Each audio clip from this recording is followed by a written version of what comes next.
கிறிஸ்துவுக்குள் அன்பானவர்களே, இன்றைய காலை வேத தியானம் எரேமியா 29:14. நான் உங்களுக்கு காணப்படுவேன் என்று கர்த்தர் சொல்லுகிறார்.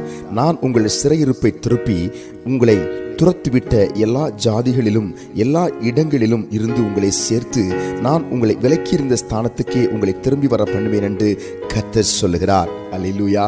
அன்புக்குரியவர்களே, இந்த காலை வேளையிலே 4 ஆசீர்வாதமான வாக்குத்தத்தங்களை ஆண்டவர் தருகின்றார். 1, நமக்கு அவர் காணப்படுவாராம். 2, நாம் சிறையிருப்பை திருப்புவாராம். 3, நம்மை சேர்த்து கொள்ளுவாராம்.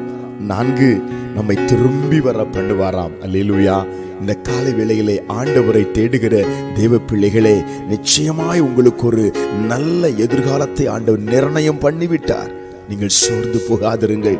எந்த நெருக்கடியான சூழ்நிலையில் இப்பொழுது நீங்கள் திணறிக் கொண்டிருந்தாலும் இந்த 4 ஆசீர்வாதங்களும் உங்க வாழ்க்கையில நிச்சயமாய் பலிக்க போகிறது.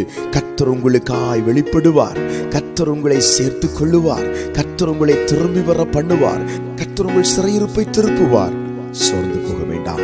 ஜெபிப்போம். எங்கள் பரலோகத்தின் தேவனை, இந்த காலை வேளையில் அப்பா, ஜெபத்தில் இணைந்திருக்கிற பிள்ளைகள் மேல உம்முடைய ஆசீர்வாதமான வாக்குத்தத்தம் இறங்குவதற்காய் ஸ்தோத்திரம். ஐயா, இப்பொழுதும் உம்முடைய பிள்ளைகளை சேர்த்துக் கொள்கிறீரப்பா.